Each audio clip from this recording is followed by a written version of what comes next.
Bem-vindos às muitas leituras de janeiro.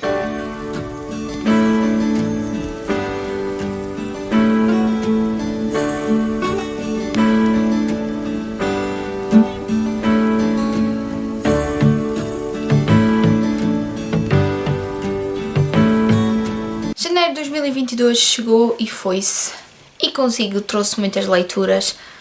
Não tantas leituras como eu queria, apesar de serem muitas, até. Janeiro foi um mês complicado, porque o meu joelho ainda não está perfeitamente bom. E sinceramente está-me a causar muita ansiedade, porque eu não sei se já tiveram problemas no joelho, mas são pessoas ativas e não conseguem andar. Isso mexe com a vossa psique, além da vossa parte motora. E depois, quando finalmente ia começar a trabalhar, positivei para Covid. Não sei, foi muito mal, foi um mês com muitas coisas a acontecer, quer a nível psicológico, quer a nível motor, e isto não esteve fácil. Resultado, tive muito tempo em casa, o que deu para pôr algumas leituras em dia, apesar de não ser a razão por qual eu queira ficar em casa a ler. O mês de janeiro também vai ser um mês que vocês vão ver está muito carregado de Segunda Guerra Mundial e Holocausto, porque eu participei no projeto Dora do Hall 77. E antes que isto comece a ficar enorme, porque eu falo pelos cotovelos, vamos às leituras. Antes de mais, eu agora acho que em todos os vídeos de wrap-up ou de leituras eu vou contabilizar quantas páginas de livros totalmente lidos eu li, porque, claro, eu tenho livros a meio, vários. 4.377 páginas no total destes livros todos que eu terminei em janeiro. Houve um que eu terminei dia 2, mas eu contabilizei como em janeiro. O primeiro livro que eu li e terminei em janeiro foi o Daisy Jones and the Six, da Taylor Jenkins Reid. Eu já nem sequer tenho a edição comigo. Eu comprei uma edição toda fofinha, em português, com as páginas cor-de-rosa, porque era sinceramente um livro que eu esperava que ia adorar, porque Taylor Jenkins Reid escreveu um dos melhores livros que eu li o ano passado, Os Sete Maridos, de Evelyn Hugo, mas este livro foi uma desilusão. Daisy Jones and the Six conta a história de Daisy e os Six, que nos anos 60, se não estou enganada, criam uma banda, sexo, rock and roll, fama, poder, ambição. Tudo isto se conjuga e forma um livro em que nós, através dos próprios membros da banda, percebemos o que é que aconteceu desde o início até ao fim da banda e o porquê daquilo estar a acontecer. Houve várias coisas que me fizeram dar 3 estrelas a este livro, que apesar de tudo eu ainda ponderei baixar para 2, porque foi um livro que não me trouxe grande coisa. O formato em que o livro está escrito, se no início me pareceu algo original, depois tornou-se um bocado aborrecido para mim. Se tivesse intercalado essa maneira de escrever com outra, se calhar eu tivesse gostado mais. É um problema meu mesmo, eu não gosto desse tipo, normalmente não me encaixa bem esse tipo de livros. E depois, o livro para mim não me trouxe grande coisa. É ok, lê-se, não tem grandes plot twists. O dito plot twist final, eu acho que é um livro que vai resultar muito bem em série e já estão a gravar a série, acho que até vai resultar muito bem. E até aguardo com algum entusiasmo para ver a série. O segundo livro que eu li já para o Wall 77 foi O Anjo de Munique, de Fabiano Mancini, que é um escritor italiano. Era um livro que eu tinha do ano passado, acho eu, e eu aproveitei e resolvi ler este ano. Este é um livro que não se passa nos campos de concentração, passa-se numa pré-Segunda Guerra Mundial, dentro do seio familiar do Hitler. E acho que este é o maior atrativo do livro, porque há uma parte de nós, seres humanos, que gostamos de ser cuscos. É verdade? Como se diz na minha terra, gostamos de ser bilhardeiros. E este livro pega num bocadinho de história, um bocadinho esquecida, que é a sobrinha de Hitler, que apareceu morta, fechada num quarto por dentro com uma pistola do tio, e que todos assumiram que seria suicídio. Existem muitos rumores sobre esta rapariga que teve um fim trágico e sobre o seu tio, claro, o Hitler. E eu adorei a maneira como Fabiano Mancini articulou todos estes factos e até acho que a lógica dele aqui é muito plausível e pode ter sido mesmo o que aconteceu na realidade. Claro que aqui seguimos seguimos dois detetives que são contratados para investigar o caso e para rapidamente resolver o caso e abafar o caso, porque quanto mais depressa se resolvesse, menos publicidade e menos atração negativa trazia para Hitler e para o partido nazi. E particularmente o detetive principal, vocês vão perceber, o Covid deu cabo dos meus neurónios. Eu acho que os meus neurónios disléxicos estão em ácidos. Particularmente a personagem principal, o nosso detetive principal, é uma personagem que dá gosto a seguir, porque ele tem vários conflitos dentro da sua própria personagem e o seu pequeno arco que ele desenvolve ao longo de todo o livro é muito bom, é excelente. Eu gostei imenso deste livro.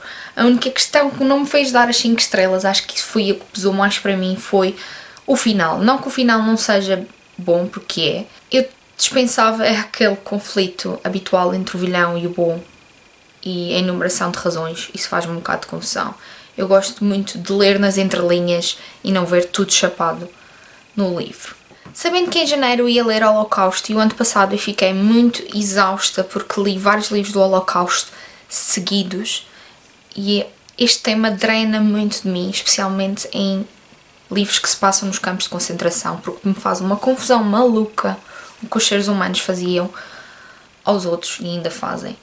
Eu resolvi intercalar este mês com alguns livros que não eram de Holocausto e comecei a tentar limpar a minha TBR de graphic novels e uma delas que estava cá há algum tempo e que eu já tinha lido há muito tempo e que resolvi reler foi o Kingdom Come, do Mark Waid e do Alex Ross, que é um clássico dentro da DC Comics.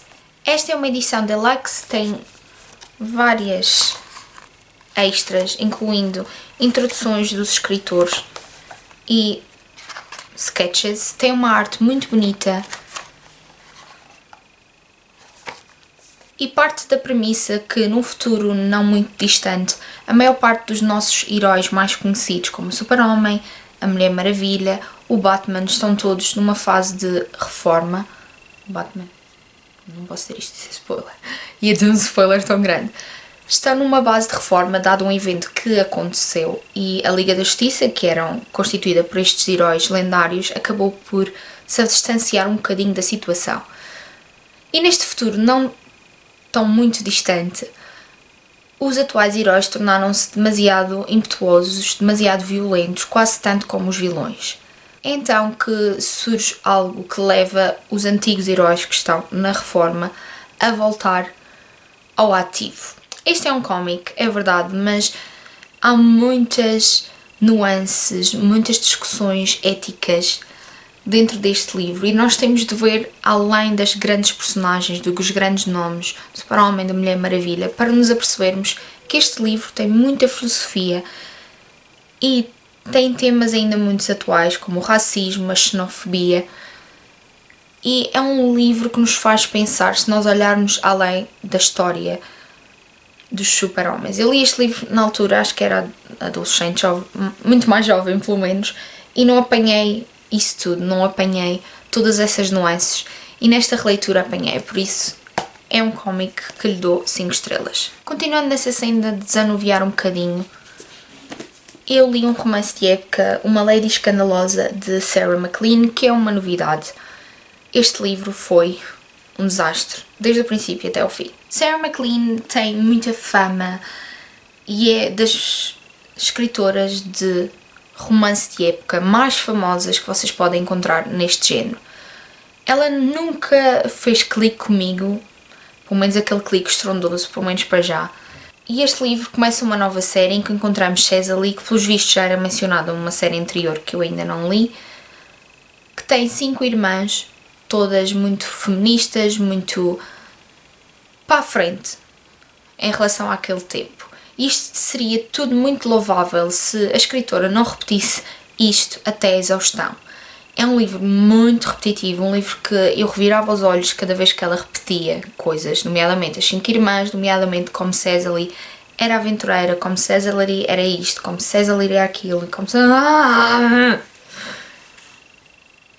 Este livro foi para mim um desastre. A parte do romance, que é a parte que eu gosto do romance de época e da química entre os protagonistas, para mim não houve grande química. O protagonista, o Caleb, é um whiny, está sempre a queixar-se que não pode estar com ela porque é proibido e nananã, e está sempre a repetir a mesma coisa. É um choramingas e eu não gostei. Depois, quando nós apercebemos qual era o segredo que o levava a dizer que o romance é proibido, não é para mim nada de especial, não foi um grande plot twist. Uma estrela.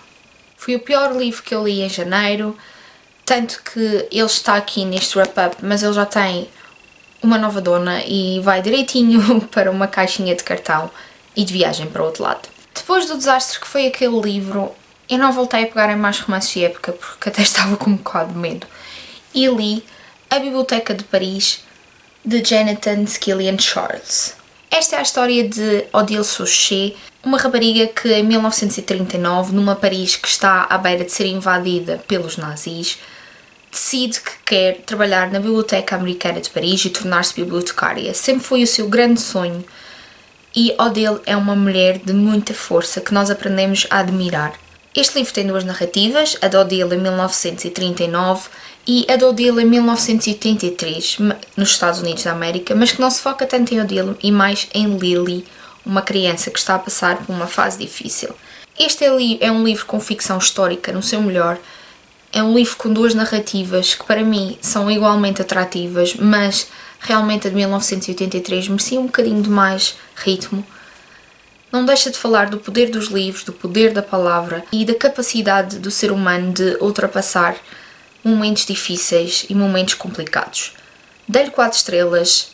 Como já vos disse no meu vídeo de opinião, houve uma personagem no final que fez uma ação, e parece ridículo eu estar a julgar o livro por isto, mas realmente me fez muita confusão essa ação que essa personagem teve, porque apesar de haver alguns dalmirias que ela podia fazer aquilo, achei que faltava algum bocadinho de fundamento para essa personagem. E é um livro que se passa durante a Segunda Guerra Mundial e que não tem campos de concentração, porque eu sei que isso faz confusão a muita gente e não é só a mim. Um livro que se passa ao lado de um campo de concentração quando eu digo ao lado, é mesmo ao lado. O nosso protagonista vive na casa ao lado de Auschwitz. É o The Boy in Stripped Pyjamas, do John Boyne, com ilustrações do Oliver Jeffers. Este livro partiu-me em 1000 bocadinhos. Eu já sabia o final e o final destroçou-me da mesma. É a história de Bruno, um rapazinho, filho de um nazi, incumbido por Hitler para ir viver para perto de Auschwitz. E ele leva a família toda. E Bruno, uma criança, não leva esta situação muito a bem. Ele acaba por se mudar para uma casa no meio de nada, não tem amigos, e ele fica muito revoltado com a situação. Claro que ele é uma criança e vê o mundo de maneira diferente dos adultos. Acaba por estabelecer uma relação com o menino através do arame farpado do campo de concentração de Auschwitz. Sim, eu acho que tem algumas cenas aqui que seriam um bocadinho inverossímeis. Eu já vi muita gente a contestar isso, mas é um livro que nos toca. Foi um livro que pelo menos me tocou a mim e me destroçou por completo. E em vez de pegar em romance de época porque eu estava traumatizada, eu peguei no From Blood and Ash, da Jennifer L. Armentrout, que eu tenho a trilogia completa cá. Aliás, acho que vocês conseguem vê-los aqui em cima. E a Beatriz andava-me tanto a chatear que eu resolvi lê-lo. Esta é a história de Poppy. Poppy vive num mundo de fantasia, um mundo fantástico, em que ela foi eleita como a donzela, da Maiden. E nós não sabemos muito bem que papel é este. Sabemos que ela teve uma vida que foi muito restringida, com muitas regras, que não pôde se divertir e viver muito bem como ela queria, por uma razão estatal, se é que se pode dizer assim, até um dia que ela conhece Hawk, que é o seu novo guarda, da sua guarda de elite. Ela também tem alguns poderes que não percebemos muito bem o que são, eu só percebi essa parte mais para o final do livro.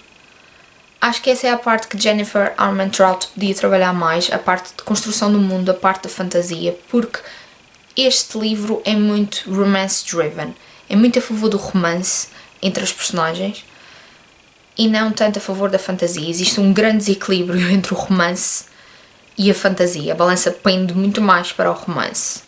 Segundo me disseram, a evolução ao longo da trilogia é melhor, cada vez temos mais fantasia, o que para mim também é bom. Eu gosto muito de romance, mas não exageremos. Eu não sei se este livro é classificado como Young Adult, mas para mim é New Adult. Tem cenas muito, muito calientes. E até estou com alguma curiosidade para ler a segunda trilogia. Eu dei-lhe 3 estrelas. E não me matem os fãs da série, porque lhe tenho dado 3 estrelas. É um livro que vai ser traduzido em Portugal. Diz que na segunda metade deste ano. Depois li A Filha do Reich, de Louise Fine, que é o romance de estreia desta autora, e é a história de Etty, que é filha de um nazi puro, diretor de um jornal em Leipzig. Google, como é que se diz o nome desta cidade? Leipzig. Etty vive em Leipzig. E Etty é criada neste mundo de nazismo. Ela sofre literalmente uma lavagem cerebral, como toda a juventude daquela altura, que lhe diz que o princípio ariano é que é, e que todos os judeus, homossexuais, ciganos, cientes mentais são maus, são tentações do diabo, e Etty acaba por crescer neste mundo de ódio. Ela, entretanto, apaixona-se por o melhor amigo da infância do irmão, que era Walter, e o seu mundo acaba por ser muito desconstruído, e ela apercebe-se que o Hitler, afinal, que era o ídolo dela, não é assim tão bom, e que os ideais dele são terríveis. Eu acho que é baseado numa história semi-verídica da escritora. Gostei imenso de ler este livro. Eu dei-lhe 4 estrelas, mais uma vez ficção histórica no seu melhor. A minha segunda releitura deste mês, e que releitura, foi House of Earth and Blood, o primeiro do Crescent City, da Sarah J. Maas, porque vai sair o segundo volume agora, dia 15 de janeiro. Provavelmente deve ser um calhamaço como este. E eu reli este livro em leitura conjunta. Na segunda volta deste livro, para mim, apercebi-me de muitas coisas, particularmente do mundo, da maneira como a Sarah J. Maas está a interligar as coisas. E Sarah J. Maas continua a ser das minhas escritoras favoritas. Sim, o início deste livro é mais demorado porque ela despeja toda a criação deste novo mundo que ela está a lançar. E o livro só começa a ganhar assim mais ritmo a partir de meio, e o final é alucinante. As últimas 200 páginas deste livro são alucinantes. Tem personagens que vocês vão adorar, mas não se agarrem muito a elas, porque é Sarah J. Maas e de um momento para o outro elas morrem. Terminei já este livro em fevereiro, mas vou contar como janeiro, que é um livro que eu também li para o Holocausto, para o projeto do Holocausto, que é A Coragem de Silka, de Heather Morris. Este livro passa-se no campo de concentração, ou pelo menos tem cenas do campo de concentração extremamente duras de ler. Este livro pertence a uma trilogia, O Tatuador de Auschwitz, que eu li o ano passado, A Coragem de Silka. Este foi-me oferecido pela minha prima, que é assim que ela me tortura, me dá livros destes que é para chorar horrores. E saiu este ano, se não me engano, As 3 Irmãs de Auschwitz. Heather Morris pegou em factos verídicos, ela conheceu o Tatuador de Auschwitz e a partir daí criou esta trilogia. O Tatuador de Auschwitz foi um livro que eu gostei de ler, não foi um livro que eu amei, foi um livro que também destroçou o meu coraçãozinho, muitas vezes, porque raio que os seres humanos têm de ser maus, mas este arrasou. Tem uma narrativa muito empolgante, apesar de ser uma situação triste, mas Silka é uma mulher que vocês torcem por ela e que vocês querem que corra tudo bem, porque ela já passou por tanto e teve tanta coragem, e mesmo assim continuam-lhe a acontecer coisas que não lembra ao diabo. Logo nas primeiras 100 páginas deste livro eu já estava a chorar ou a snifar lágrimas, porque é impossível. É engraçado que neste livro encontramos o muito, muito mau da Segunda Guerra Mundial, do antes e o após, e também o bom, e as pessoas boas, porque havia pessoas boas que encontramos, são poucas, nos campos de concentração, mas tudo o que eles passavam. 5 estrelas, um livro que não vou esquecer tão cedo, acho que é dos meus livros favoritos deste ano. Destrução. Já sabem, se já leram algum destes livrinhos, digam-me em baixo, digam o que acharam. Se querem ler algum, digam-me. E vemos no próximo vídeo. Tchau!